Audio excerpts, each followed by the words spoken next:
ایک شخص اپنی پیداوار کے 3 حصے کرتا تھا۔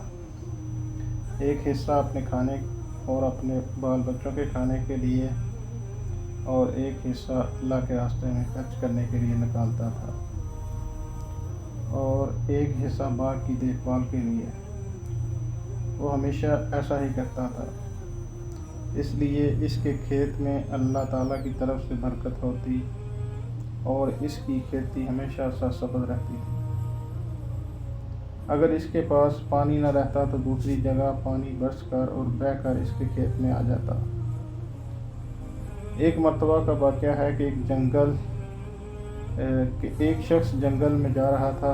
اچانک اس کے کان میں ایک آواز آئی کہ کوئی بادلوں سے کہہ رہا ہے، فلاں آدمی کے باغ کو سیراب کرو۔ اس باغ والے کا نام بھی لیا گیا۔ چنانچہ اس بادل نے وہاں سے ہٹ کر ایک پتھریلی زمین پر جا کر خوب موسلا دھار بارش برسائی۔ وہ پانی بہہ کر ایک نہر میں جا پہنچا۔ وہ نہر اس شخص کے باغ میں آتی تھی۔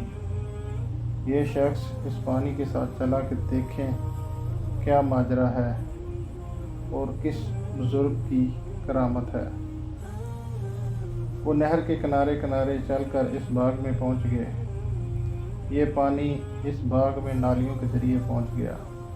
اس باغ میں ایک بزرگ پانی کو ادھر ادھر کر رہے تھے۔ اس راہگیر مسافر نے ان سے دریافت کیا، حضرت آپ کا نام کیا ہے؟ اس بزرگ نے وہی نام بتایا جو اس نے بادلوں میں سنا تھا۔